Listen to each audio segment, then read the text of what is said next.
Oats খাই বাৰু কোনে কোনে ভাল পায়, ময়ো ভাল পাওঁ, কিন্তু সদায় গাখীৰ আৰু দৈ দি খাই খাই আমনি লাগে। আজি এনেকৈ অলপ বেলেগ ৰেচিপি এটা বনাইছোঁ।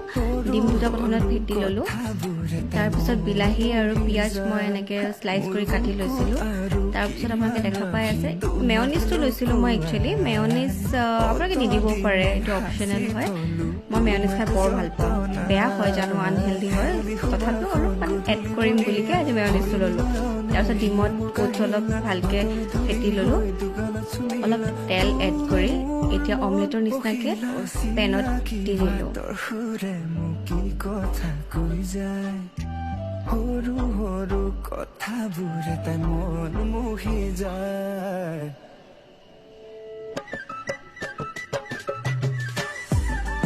এয়া এইখিনিৰ ভিতৰৰ ষ্টাফিংখিনি দিয়া হৈয়ে গ'ল অলমষ্ট। তাতে অলপমান মেয়নিজ এড কৰিছোঁ। মেয়নিজৰ জেগাত আপোনালোকে চীজো দিব পাৰে, নাইবা আপোনালোকে একো নিদিবও পাৰে। মই চচ আৰু মেয়নিজ অলপ অলপ এড কৰিছিলোঁ। সদায় হেল্ডি খাই থকাৰ নিচিনা হয় আমাৰ মেক্সিমাম, মোৰ মানে।